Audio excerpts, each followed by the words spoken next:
खबर में खुश आमदेद। मैं हूँ आपको होस्ट सईद काजी और मेरे साथ है मेरे को होस्ट जनाब मियाँ शाहिद साहब, बहुत ही सीनियर एंकर और मुमताज़ तजिया नगार जनाब मुबशर लुकमान साहब हमारे साथ हैं। मगर चंद खबरें मैं रन डाउन खिदमत में पेश कर दूँ, फिर तजिया लेते हैं। फैज़ हमीद साहब का कोर्ट मार्शल तो अब हो रहा है, मगर इसके साथ साथ 9 मई का जिक्र आ रहा है। तो क्या इसके साथ साथ इसके असरात या किसी तरीके से इसकी फॉल आउट में वो भी इस घेरे में आएंगे? बानी PTI या इमरान खान जिन्हें हम कहते हैं, तो क्या सिलसिला है, तजिया लेंगे। इसके साथ साथ संजीदा हल्के कौमी हुकूमत की बात करें, ये कोई दूर अज़कार की बात है, ये वाकई एक सीरियस ऑप्शन के तौर पर अंडर कंसिडरेशन है, ये भी पूछेंगे। और नैब के जो चेयरमैन है उन्होंने कहा है कि 3,800 अरब रुपए की रिकवरी हमने करनी है। इसके साथ उन्होंने एक और पुरानी बात दोहराई है, वो ये कहते हैं कि बहुत सा पैसा पाकिस्तान के एयरपोर्ट से फॉरेन एक्सचेंज जो है रोज़ाना फ्लाई कर रहा है। तो ये क्या चक्कर है, इसको कौन पूछने वाला है, इसको कौन देखेगा? और आखिर में शाम के बात करेंगे, क्या वो भी टुकड़ों में उसकी बल्कनाइजेशन होगी। खुर्शीद महमूद कसूरी साहब होंगे। मगर इस वक्त हमारे साथ मौजूद है मुमताज़ तजिया निगार मुबशर साहब। Thank you very much for your time. जो फैज़ हमीद साहब का जो कोर्ट मार्शल शुरू हो गया है और चार्जशीट फाइल कर दी गई है,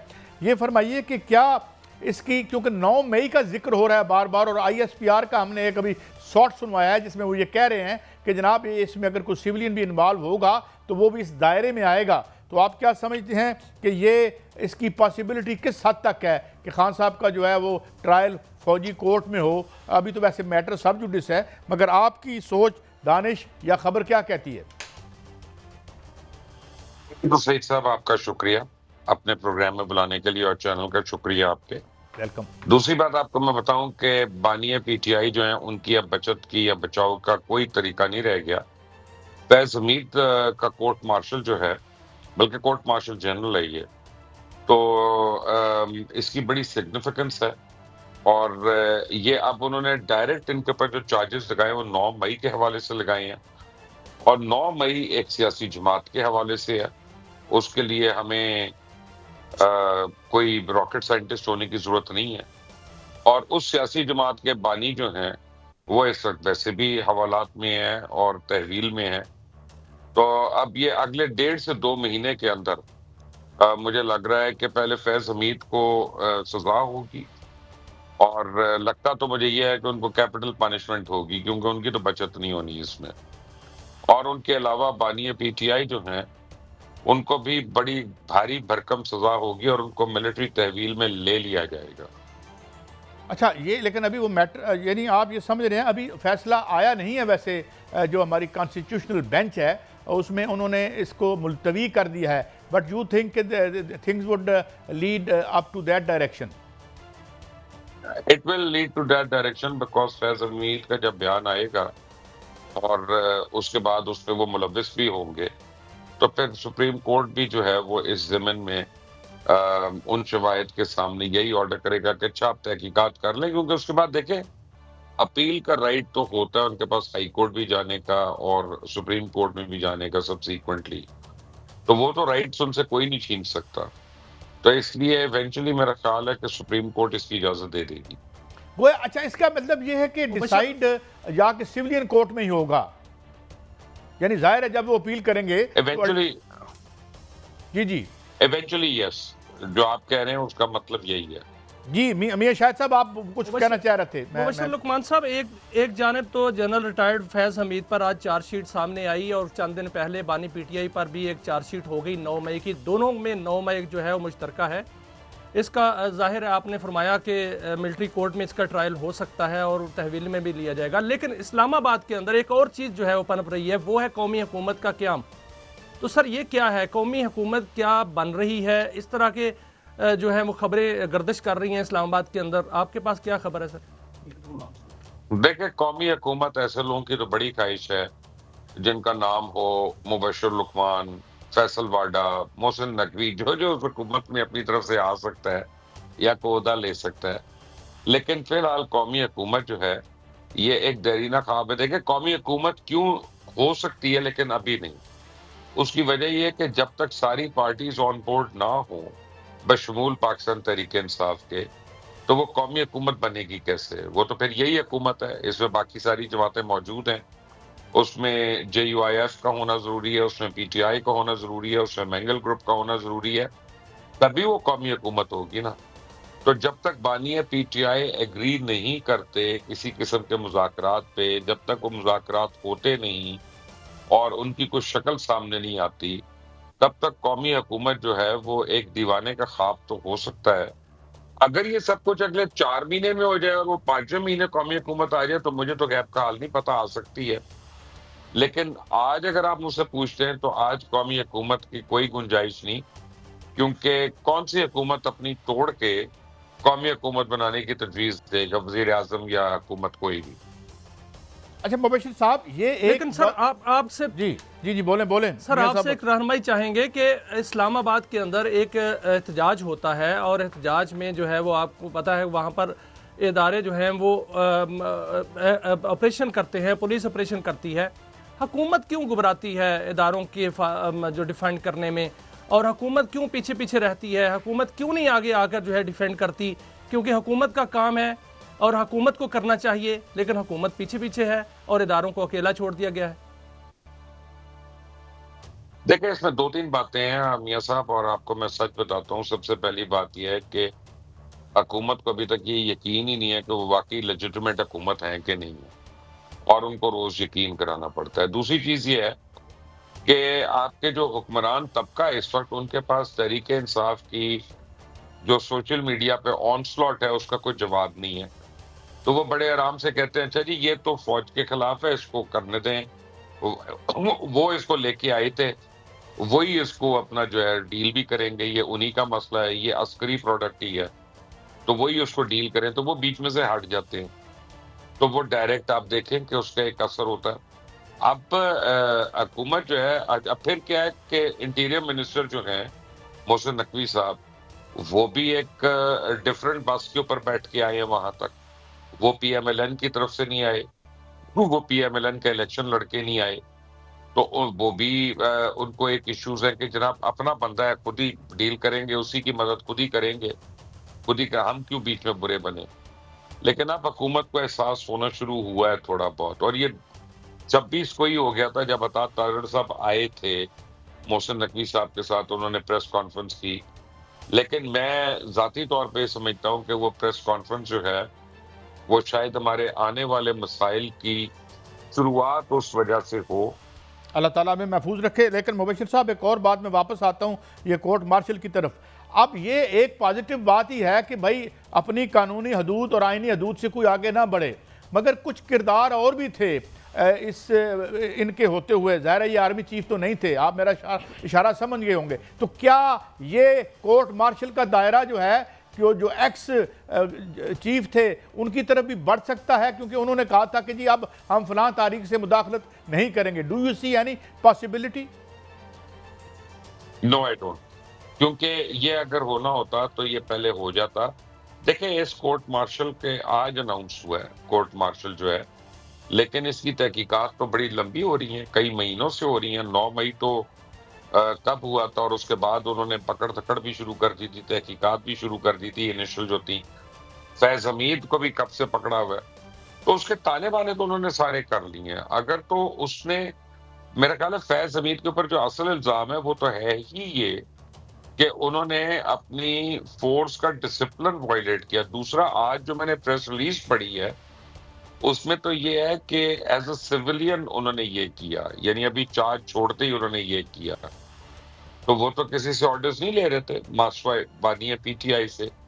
तो यहाँ पे अगर आप समझते हैं कि जन बाजवा पे या किसी और पे नाम जाएगा या उनसे भी पूछगिछ होगी, तो कतई नहीं। मेरा ख्याल है कि वो स्टेज गुजर चुकी है अब कि जहाँ पे हम उस आर्ग्यूमेंट को एंटरटेन करें। एक सबसे दुख सी रग पे जो आपने अभी हाथ रखा है, और वो ये है कि यहाँ पे सुबाइयत को हवा दी जा रही है। गरीब और अमीर की जो है वो तफरीक की आपने बात की है, अमूमी बेचैनी है, फिर अपोजिशन और गवर्नमेंट की लड़ाई है। डू यू थिंक कि कोई बेटर सेंस प्रिवेल करे और कम से कम हम इस मुल्क के जो वसीतर मफादात हैं इस स्टेल मेट से निकल के कोई इंदमाल हो, कोई हीलिंग हो, जो ताकि हम हमारा फ्यूचर जो अल्लाह ताला से महफूज रखे और हमेशा महफूज रहे, कि उस हवाले से भी हम सोचेंगे। Do you see any better sense prevailing? Saeed साहब, आप क्या सच सुनना चाहते हैं कि आप हमेशा सच ही बोलते हैं? अल्लाह का करम है। सच ये है कि यहाँ पे गरीब की कोई इज्जत नहीं है और उसकी जिंदगी की अब कोई वक़्त नहीं है और उसकी कोई वैल्यू नहीं है। वो कीड़े मकोड़ों की तरह है। और जो मिडिल क्लास और लो मिडिल क्लास के लोग हैं वो अशराफिया के नौकर हैं और उनकी खिदमत गुजार हैं और जी हजूरी करने के लिए हैं। यहाँ पे जो है ना सिर्फ पैसे की पूजा होती है, इंसान की, उसके खानदान की, उसकी तालीम की, इन चीजों की अब कोई रिस्पेक्ट नहीं। ऐसे मुआशरे पनपते नहीं है। जिस मुआशरे में बर्दाश्त ना हो और जिस मुआशरे में तकल्लुफात ना हो, एहतमाम ना हो एक दूसरे को बर्दाश्त करने का, उसको आपकी और मेरी सोच 100% अलग हो, उससे कोई फर्क नहीं पड़ता। लेकिन अगर हम एक एजुकेटेड डिस्कोर्स नहीं कर सकते तो फिर हम एक अच्छे महज़ब मुआशरे का हिस्सा नहीं है। Fact of the matter is कि पाकिस्तान में आज सारे वो इंग्रेडिएंट्स हैं कि जो एनार्की को जन्म देते हैं, जो अनरेस्ट को जन्म देते हैं, जो अपराइजिंग को जन्म देते हैं। हमारी जो बचत अभी तक हुई हुई है वो एक वजह से हुई हुई है कि हमारे मुल्क में पोलराइजेशन बहुत है। कोई पंजाबी है, कोई पठान है, कोई सिंधी है, कोई बलोच है, कोई कश्मीरी है, फिर कोई अराई है, फिर कोई जाट है। तो हम एक दूसरे के साथ मिलते नहीं है। तो अभी लेकिन अब यह है कि हम देख रहे हैं कि सुबाइयत और लसानियत जो है इसको लोगों ने हवा देनी शुरू कर दी है अपने अपने सियासी मकासद के लिए। तो पाकिस्तान बहुत मुबशर लुकमान साहब, जो एक नई चीज जो सामने आई है वो है पीटीआई की जानिब से सिविल नाफरमानी की तहरीक का आगाज। वो उन्होंने आज भी बानी पीटीआई ने बात की और अलीमा खान जो उनकी हमशीरा हैं उन्होंने कहा कि जो ओवरसीज पाकिस्तानी वो पैसे ना भेजें। आप क्या समझ रहे हैं कि जो सिविल नाफरमानी की तहरीक है वो कामयाब होती हुई नजर आ रही है आज की प्रेस रिलीज के बाद? और दूसरा बताइएगा सर कि क्या तहरीक इंसाफ का क्या मुस्तकबिल है, क्योंकि उनकी जो पूरी क्यादत है वो तो लथड़ी हुई है। बानी पीटीआई जो है वो इसमें इन ऐसे मुकदमात में जो है वो मुलव्वस हैं, बाकी जो क्यादत है वो कंप्रोमाइज है। क्या मुस्तकबिल देख रहे हैं सर पीटीआई का?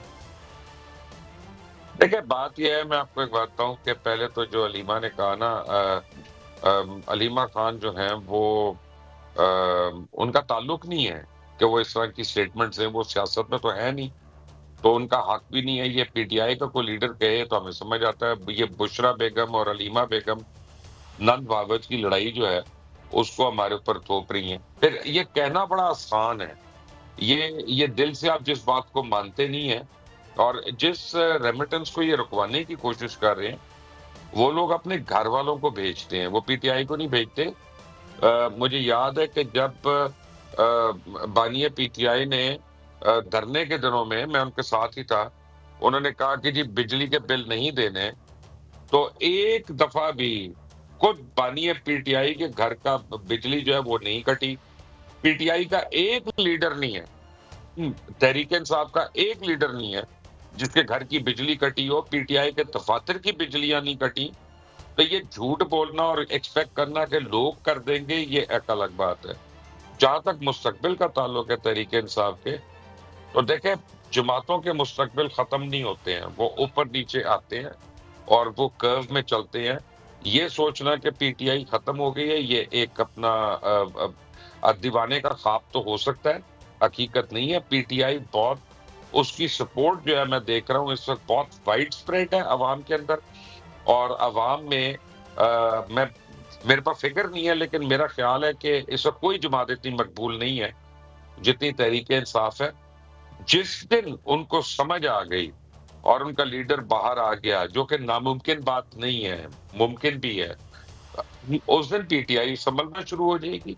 कोई ऐसी बात नहीं है। और ये जो लीडरशिप जिसका आप जिक्र कर रहे हैं, ये तो कभी भी पीटीआई की थी ही नहीं।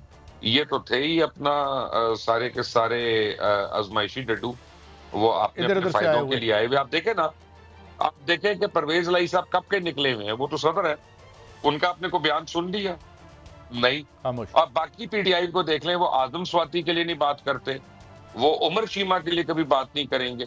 यानी पीटीआई में भी निज़ाम है। I hate to stop you here, लेकिन ये है कि आपने बड़ी ही आपने दुखती हुई, और ख़ास तौर पर जो आपने ये तकसीम की बात की, ये सारा जो इसको बहुत शुक्रिया जनाब मुबशर लुकमान साहब, हमें आपने वक्त दिया। नाज़रीन एक ब्रेक है, ब्रेक की तरफ बढ़ते हैं। तो शुक्र है कि अंगड़ाई ली है नैब ने भी, 3800 जो है, कई 3800 आए और गए और निकल गए, मगर फिर वही बात आज हुई है जो स्टेट बैंक के गवर्नर की थी, हमारे एयरपोर्टों से कितने पैसे निकल रहे हैं बकौल नैब। एक ब्रेक के बाद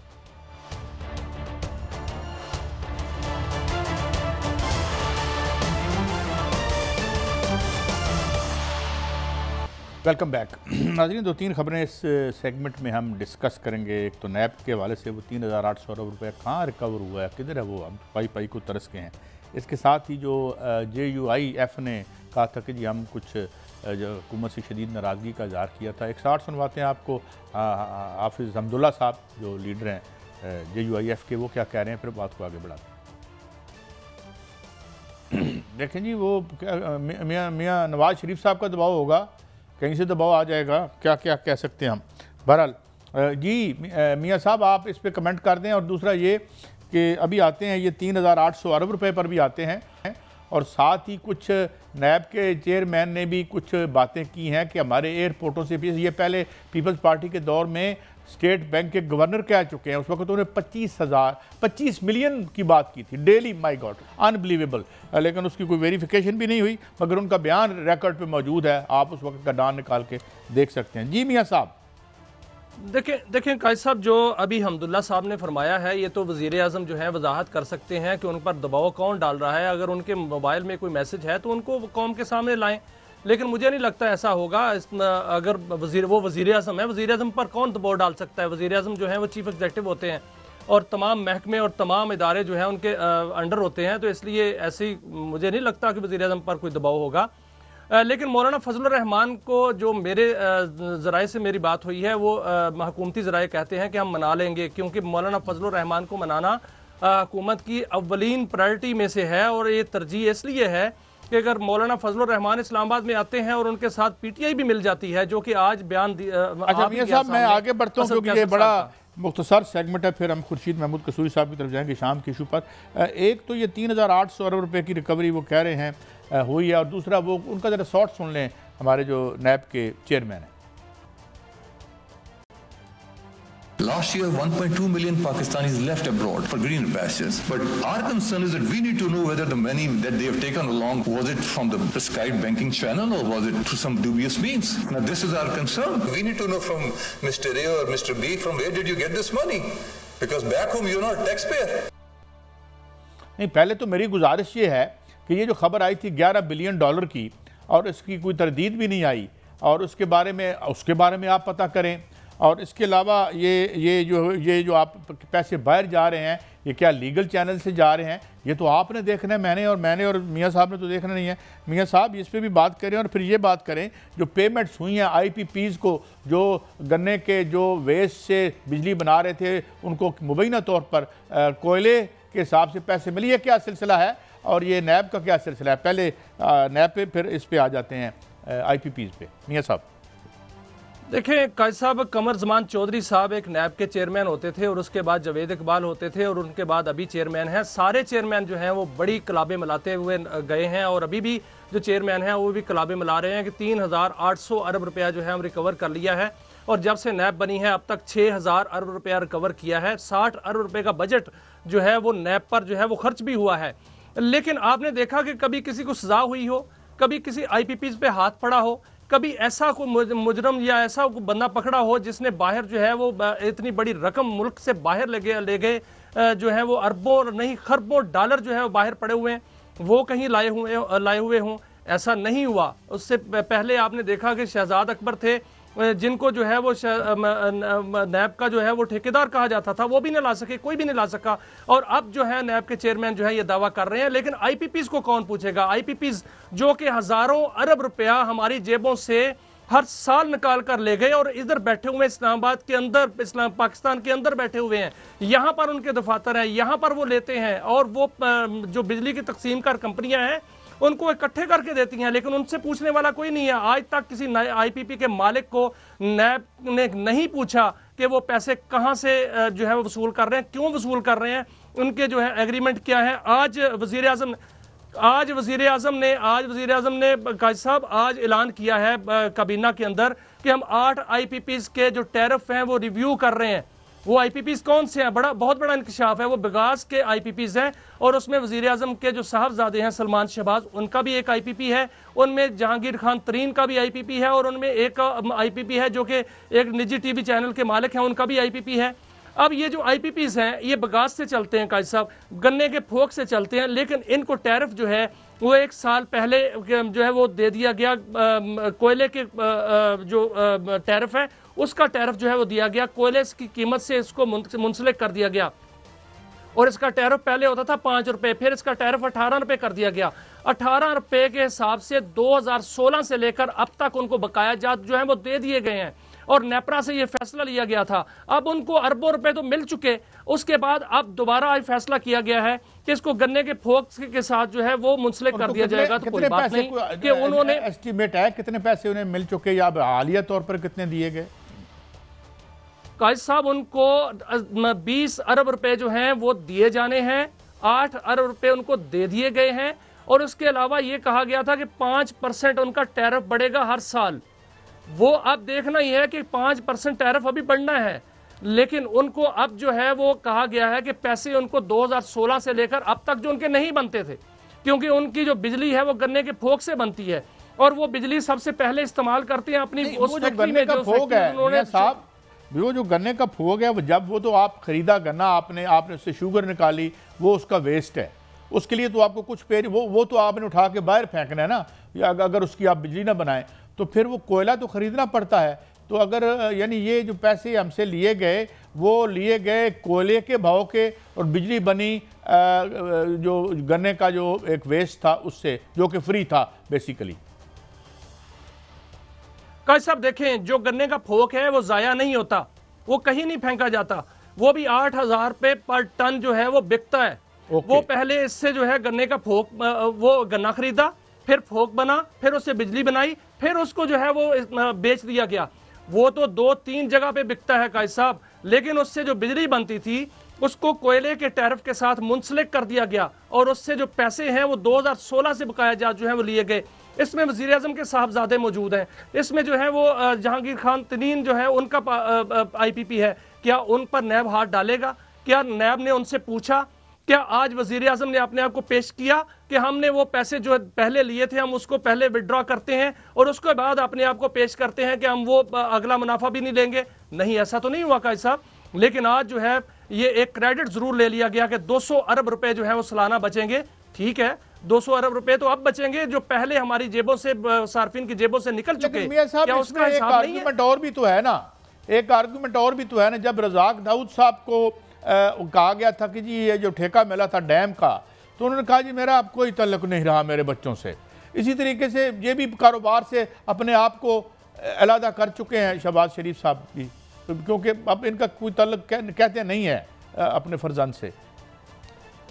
देखें काजी साहब, जो डैमों के ठेके हैं ना उस पर बात ना ही करें तो हम अच्छा है, क्योंकि सुप्रीम कोर्ट ने उस वक्त बुला लिया था। आपको याद होगा कि जब डैमों का ठेके की खबर आई थी तो सुप्रीम कोर्ट में केस लग गया था और साकिब निसार जो बहुत तेरे दिल बहुत काम रफू का निकला मसफी, हम तो ये समझे थे कि होगा कोई जख्म, तो नैब से यही है कि बड़ा काम है रफू का। आप अगर करना चाहें तो ये कर्जे भी ख़त्म, यहाँ से IMF को भी हम दौर दिखा सकते हैं, मगर क्या करें, एक हाथ से पैसे निकलते हैं खजाने से, दूसरा हाथ पकड़ के जेब में डाल ले तो फिर काम ये होता है। ब्रेक के बाद हाजिर होते हैं और हम शाम पे बात करेंगे, शाम में क्या होने जा रहा है, एक ब्रेक के बाद।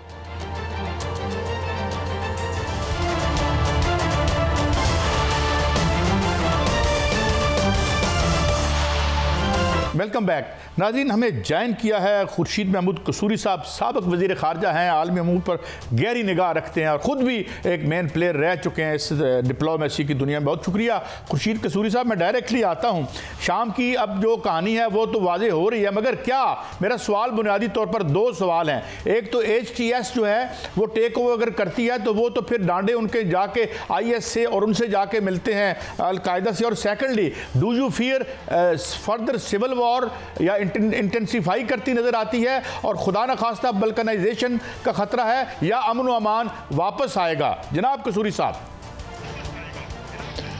हाँ जी, ऐसे आपने कहा उसमें पॉजिटिव नेगेटिव सभी आपने स्टेट कर दी हैं, लेकिन अभी सरे दस्त तो ये नज़र आ रहा है कि कुछ गुंजाइश है कि बंदा ये समझे कि ऑप्टिमिस्टिक हो जाए या कुछ। क्यों, किस लिए मैं ये कह रहा हूँ कि जो एक जगह से रहा है कि इराक से सबक सीखा गया है। एक तो फॉरेन इंटरवेंशन थी जो अमेरिका की थी इराक में, और मैं तो चशमदीद गवाह हूँ क्योंकि मैंने तो शदीद मुखालफत की थी सिक्योरिटी काउंसिल में। हालांकि पाकिस्तान हलीफ समझा जाता था अमेरिका का, हमने शदीद मुखालफत की थी जो इराक पे हमला हुआ है। अमेरिका बाज नहीं आया सिक्योरिटी काउंसिल में। मैंने और वो सिक्योरिटी काउंसिल के मेंबर थे, फ्रांस जर्मनी ने मिल के कोशिश की और सिक्योरिटी काउंसिल ने अमेरिका को इजाज़त नहीं दी। लेकिन अमेरिका ने बहरहाल, क्योंकि जंगल का बादशाह अपने आप को तस्वुर करता था, उसने एक चीज़ बनाई जिसे कोलिशन ऑफ द विलिंग कहा जाता है, और उन्होंने इंटरवेंशन कर दी। जो गर्क उन्होंने इराक को किया, जो अवाम ने वहाँ सफ़र किया, उसके नतीजे में वो में लगता है कि शाम के जो मौजूदा लीडरशिप है या जो अब आए हैं नए ग्रुप्स आए हैं, उन्होंने उसको सबक सीखा है। पहला सबक तो ये सीखा है कि सद्दाम हुसैन को गिराने के बाद जो इराकी आर्मी को डीमोबिलाइज कर दिया गया था, वो बहुत बड़ी गलती थी। वो ट्रेंड लोग थे, उनके हाथ में वेपन्स थे, वही अल्टीमेटली तबाहकुन साबित हुआ सिविल वॉर के अंदर। तो एक तो उन्होंने बड़ी अच्छी मैसेज दी है। नंबर 2, मुझे अच्छी तस्वीर लगी कि जब मैंने देखा कि जो उनके जोलानी जो लीडर हैं इस वक्त, उनकी जो प्राइम मिनिस्टर ऑफ सीरिया है उनके साथ एक तस्वीर देखी, एक बड़ी वर्किंग सी रिलेशनशिप जैसे होती है। उसके बंदूकें कोई नज़र नहीं आ रही, कोई उसमें खूनखार किस्म की तस्वीरें भी नहीं नज़र आ रही। वो बैठे हुए डिस्कस कर रहे हैं ट्रांजिशन। एक लिहाज से तो हैरत अंगेज तस्वीर है, ये खुशाइंद भी है कि वो बैठे हुए डिस्कस कर रहे हैं कि जी हम ट्रांजिशन कैसे बनाएंगे। काश खुदा करे कि ये कामयाब हो, और अगर कामयाब हो खुदा करे पाकिस्तान उससे कुछ सीख ले कि अगर ये लोग जो कि बुनियादी तौर पर जमहूरियत जानता ही नहीं, उनमें इतनी फहम है कि वो ट्रांजिशन की बात कर सकते हैं, ऐसे लोगों के बारे में बात कर सकते हैं जिनके ख्यालात मुख्तलिफ हैं, शिया, सुन्नी, द्रूज, क्रिश्चियंस। उन्होंने पहला पैगाम दिया है कि जी हम जो हैं मुख्तलिफ मज़ाहिब की तरफ से हमारा वो रवैया नहीं है जो इस्लामिक स्टेट या आईसिल जिसको कहा जाता है या दाइश जिसे कहा जाता है। तो उससे एक कॉन्फिडेंस बढ़ा है मुख्तलिफ माइनॉरिटीज़ में, जिसकी वजह से इनको इतनी आसानी से वहाँ एंट्री मिली है। और दूसरी वजह एक और नज़र आ रही है कि जो माजी की हुकूमत है जो अभी गई है असद ख़ानदान की, उन्होंने जुल्म बहुत किया हुआ था। तो लग ये रहा है कि लोग बावजूद इसके कि इनका जो लीडर्स हैं उनका बैकग्राउंड बहुत जंगजुआना है, और इनमें से कई लोग जो हैं माजी में मुंसलिक भी रहे हैं उसमें आईसिल के साथ, वो तवक्को कर रहे हैं कि जी उससे तो बहरहाल बेहतर होंगे। और नंबर 2, जिस किस्म की इन्होंने पिछले 2 हफ्ते में 12-13 दिन में मैसेजिंग की है, बड़ी कमाल की है। जो भी है इनके पीछे तुर्की है, जो भी मुझे नहीं पता कौन है, तुर्की के बारे में तो ज़रूर समझ आ रही है। इनके पीछे कुछ लोग कह रहे हैं अमेरिका का एक हिस्सा इसके पीछे है, क्योंकि अमेरिका भी हाफिज़ अल-असद की हुकूमत के ख़िलाफ़ था। लेकिन मुझे ये लग रहा है कि ये ज़हीन लोग हैं, इन्होंने कुछ सबक सीखा है। खुदा ना खास्ता कि अगर ये मेरा तजिया गलत सूरी साहब, वहाँ पर तो रूस की एक बड़ी मौजूदगी है और 7,500 फौजी हैं, बहुत से वहाँ पर जो है वो अड्डे हैं रशिया के। तो क्या आप समझते हैं कि रशियन जो हैं वो वहाँ उनकी मौजूदगी में वहाँ अमन होगा, और क्या वो अगर रूस वहाँ से निकलेगा तो आराम से निकल जाएगा? नहीं, पहली बात तो यह है कि रूस जो है एक बड़ी पावर है। रूस को छोटी मोटी तो नहीं ना पावर, उसको थोड़ी बहुत रिस्पॉन्सिबिलिटी भी उसकी है, और उसने जो बयानात अभी तक दिए हैं वो इस किस्म के हैं कि जी ये मिल के हुकूमत बनाएं और एक ऑल वाइड बेस्ड हुकूमत हो, ब्रॉड बेस्ड हुकूमत हो।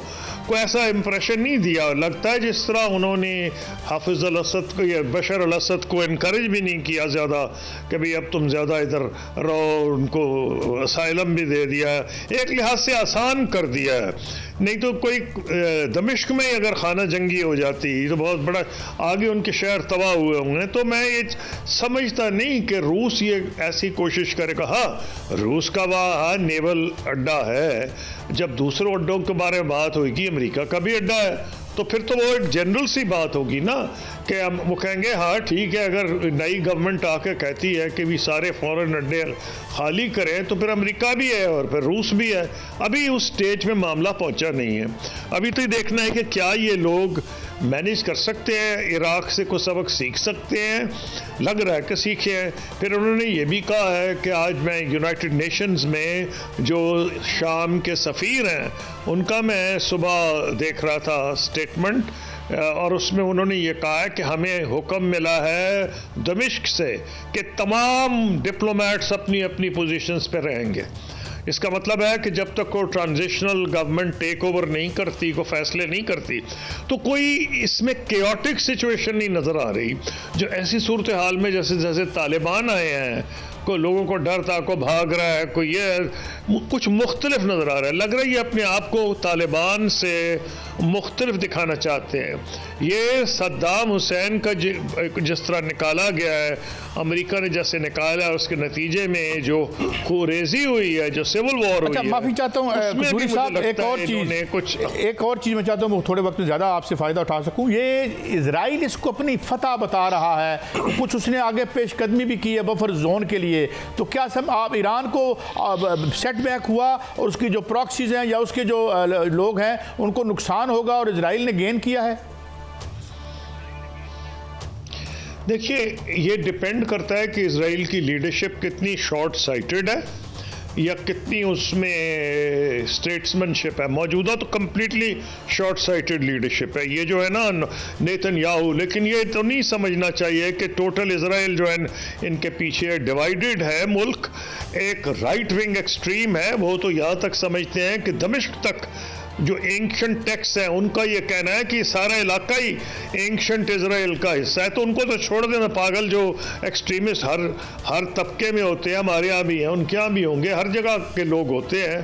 तो उसको अगर आप छोड़ भी दें तो आम तौर पर यस आप ये कह सकते हैं कि नेतन्याहू को ये एडवांटेज हुआ है कि अब वो क्योंकि नज़रें उनकी यहीं हैं, उस तरफ रूसी फ़ौज भी नहीं बैठी हुई और उस शाम की फ़ौज भी नहीं बैठी हुई। तो लेकिन मैं ये समझता हूँ उन्होंने बड़े घटिया सा काम किया है। उसकी वजह क्या है कि कोई इसमें इजराइल की सिक्योरिटी ऐड नहीं होगी, उसमें कोई सिक्योरिटी जो इम्प्रेशन देने की कोशिश कर रहे हैं ना वो कि जी हमने वो ब्रो इसलिए किया है कि जो गोलान का इलाका है इसको हमारे कब्जे में, उसको मजीद सिक्योर करें। Utter nonsense. पहले गोलान पे उन्होंने कब्जा कर लिया ये कह के कि जी हमने सिक्योरिटी अपनी बढ़ानी है। ये उन्होंने, मैं समझता हूँ कि एक फ़ायदा उठाया है वक्ती सिचुएशन का कि इस वक्त कोई सीरिया की सेंट्रल गवर्नमेंट नहीं है। मेरा अपना अंदाज़ा ये है कि जिस किस्म की हुकूमत बनेगी, खुदा करे कि वो किसी ना किसी किस्म का कोई इलेक्शन हो जाए, कोई ऐसी चीज़ हो कि ब्रॉड बेस्ड हुकूमत हो, तो कोई ऐसी हुकूमत शाम में आ ही नहीं सकती जो ये एक्सेप्ट कर ले इजराइल का एक्सपेंशनिज्म। इसलिए एक लिहाज से आप कह सकते हैं कि इजराइल को एडवांटेज है और लॉन्ग रन में आप समझ सकते हैं डिसएडवांटेज है। लेकिन सर इजराइल ने हमला तो किया है, और जो हमला किया है इजराइल ने, वहाँ तुर्की जो है उसने भी बुरा मनाया है, वहाँ अमेरिका भी है, रशिया भी है। तो क्या एक जंग नहीं छिड़ जाएगी वहाँ पर इजराइल के हमले से कि इजराइल आगे बढ़कर जो है वो एडवांस कर रहा है और कब्जा कर रहा है? नहीं, जंग लड़ने वाला कोई नहीं, सीरिया के अंदर अभी हुकूमत कोई नहीं है, जंग वंग किधर होनी है। अगर डिपेंड करता है कि इसराइल ने जो सद किया है उस पर, तो इसराइल के अंदर से भी कुछ तनकीद हो रही है कि ये सारी एफर्ट है अपने आप, उनकी जो ट्रायल हो रहा है नेतन्याहू का, और बल्कि बावजूद जंग के उनकी पेशी भी हुई है अदालत में, यह होने वाली है। मेरा कहना यह है कि ये उन्होंने डेफिनेटली इजरायली पब्लिक को इम्प्रेशन दिया है कि बहुत बड़ा मजबूत लीडर हूँ, मुझे तुम जेल मत भेजो, मुझे तुम रखो कि मैं तुम्हारे मुल्क की मैं लीडर रहूँ, तुम्हें मैं लीड कर सकूँ। तो ये तो ठीक है, टेक्टिकली उनको एडवांटेज हुआ है, उन्होंने लोगों को बेवकूफ़ बनाने के लिए वो थोड़ा सा हिस्सा आगे बढ़ा लिया है। लेकिन इसका लॉन्ग टर्म तो डिपेंड करेगा कि कैसी शाम में हुकूमत आती है और इससे सबक क्या बाकी के अरब सीखते हैं। मुझे लग नहीं रहा कि कोई इसराइल को फ़ायदा होगा इस छोटी मोटी टेरिटरी जो उन्होंने ऐड की है, लेकिन एक सिग्नल डेफिनेटली है जो ना सिर्फ शाम बल्कि मिस्र को भी लेना चाहिए कि अगर वो ना उन्होंने सीरियसनेस दिखाई तो और इसराइल की एक्सपेंशनिज्म को ना उन्होंने सीरियस नोटिस लिया तो कल ये सब के लिए ख़तरा बन जाएगी जो मौजूदा इसराइल की हुकूमत है। अच्छा, एक और बात, ये जो हिजबुल्ला, डू यू थिंक कि हिजबुल्ला भी वीकेंड और जो है वो एक शाम ज़ाहिर है एक अलाई एक एतबार से था, तो क्या ये जिस तरह मैंने पहले अर्ज़ किया कि उनको क्या फ़र्क पड़ेगा, वो वीकेंड होंगे या उनकी जो कुमक या जो उनको मिल रहा था उसमें कमी आएगी? कसूरी साहब देखें, जो तो पहली बात तो जो नज़र आ रही है कि अगर शाम जो है कंसोलिडेट कर जाता है और एक गवर्नमेंट बन जाती है तो पहला तो रास्ता ही कट जाएगा। जो ईरान को मिला था वो यहीं से मिला था और यहीं से प्रेशर पड़ता था लबनान पे।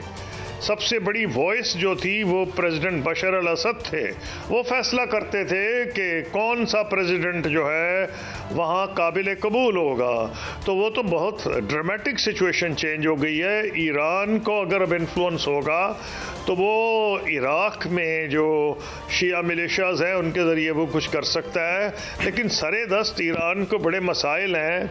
ईरान को अंदाज़ा है कि इसराइल ने जो कुछ किया है उसको इस वक्त तो नुकसान होगा, लेकिन ईरान एक बहुत बड़ी ताकत है। इसराइल ने अगर कुछ ज़्यादा गड़बड़ की तो उसका जवाब ईरान देगा और उसका लिए मैं नहीं समझता कि प्रेसिडेंट ट्रंप जो आने वाले हैं वो एक जंग चाहेंगे जिसमें ईरान कूद पड़े। तो अभी लग रहा है कि एडवांटेज तो इसराइल को है, इसमें कोई शक ही नहीं, और ये भी लग रहा है कि एक सेटबैक है ईरान को, लेकिन ये टेम्पररी है। उसकी वजह है कि इसराइल जो है, ये मैं मानता हूँ कि जो पहले ईरान सपोर्ट करता था हिजबुल्लाह के ज़रिए वो वैसे अब नहीं कर सकेगा। अगर शाम में एक हुकूमत बन गई जो कि सबकी नुमाइंदा है, और इसी तरह अगर लबनान में जो अगले इलेक्शन में ऐसी हुकूमत बनी जिसके अंदर शिया सुन्नी सारे हों, लेकिन जो हिजबुल्लाह का एक रोल होता था as a state within state, ये ऐन मुमकिन है कि वो वैसा ना रहा है। तो ये काफ़ी चीज़ें हैं जिसके ऊपर इस वक्त प्रिडिक्ट नहीं किया जा सकता। जो बात कहने की है कि जो चेंज आई है शाम में वो ऐसी नहीं है कि लॉन्ग टर्म को बहुत इसराइल को फ़ायदा हो जाए, क्योंकि नेशनलिस्ट फोर्सेस हैं और इनका तो नाम ही जोलानी है, यानी कि अपने रूट से ये वो जोलान या गोलान जो जिसे गोलान हाइट्स कहते हैं, जिस पे कुछ हिस्से पे कल भी कब्जा कर लिया इसराइल ने। तो मैं तो मानने को ही नहीं तैयार कि कोई ऐसी हुकूमत शाम में आएगी जो कि कमज़ोर इतनी होगी जितनी उसकी हुकूमत थी। अब देखते हैं, अगर हाँ बुराई का तो पता नहीं, अगर नेगेटिव हो आपस में लड़ने मरने लगे तो वो तो मैं कुछ नहीं कह सकता। इस वक्त साइंस अच्छे हैं, that's all I can say. मैं जो बुनियादी चीज़ समझूं शायद ये कि ये इनकी जो कंट्राडिक्शन है तारीखी एतबार से जो आपने जिक्र किया, वो दमिश्क तक आने की बात करते हैं। My last question to you sir, तो ये जो ये कॉन्फ्लिक्ट तो फिर शाम की और इसराइल की रहेगी, जिस तरह उधर एक एक्सट्रीमिस्ट बैठे हैं अभी तक तो, और इधर शाम आप ये कह रहे हैं कि शाम कोई प्रो इजराइल या प्रो ज़्यादा वेस्ट शायद ना हो। Am I right in understanding what you said sir?